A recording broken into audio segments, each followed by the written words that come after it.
Hey, BackaBuddy, this is Chris in the United States. I got to tell you something. Your site's becoming increasingly frustrating.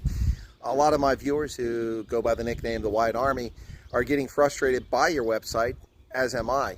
People have reached out who are in desperate need of help, whether it was Zoe to restore or to create her hearing for this young child who was born prematurely without hearing, and trying to raise money for that. We experienced this a couple weeks ago trying to raise money for her, where my audience, of course, had over 1,000 people on the live stream, about 1,200 at the time, heard the story that I told that was reported in the Independent Line.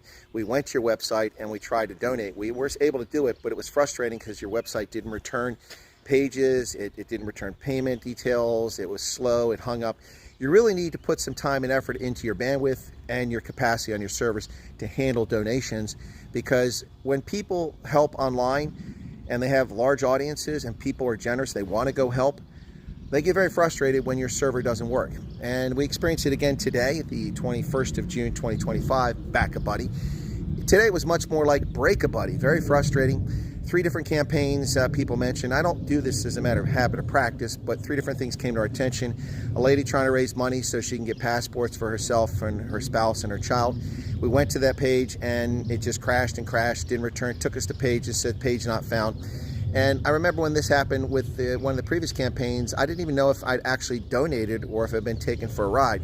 It really undermines confidence in your website when you don't get a return page, and then I had to go to my credit card company to see if I actually got billed. You need to fix these pay problems. You need to fix your web server problems because you're frustrating people. Again, BackaBuddy feels much more like BreakABuddy. It's very annoying, it's very frustrating.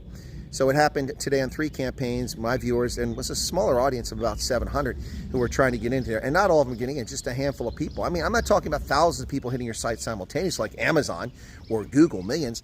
I'm talking about half a dozen people trying to get to your website and the pages don't return. You need to work on that. You need to work on that. So BackaBuddy, let's fix BackaBuddy so it's not BreakABuddy and frustrate those who are being generous with their time and their money. What say you, South Africa? BackaBuddy is a South African site. Let's get it together, folks. Let's fix BackaBuddy and do it quickly because you're really just frustrating people. Cheers.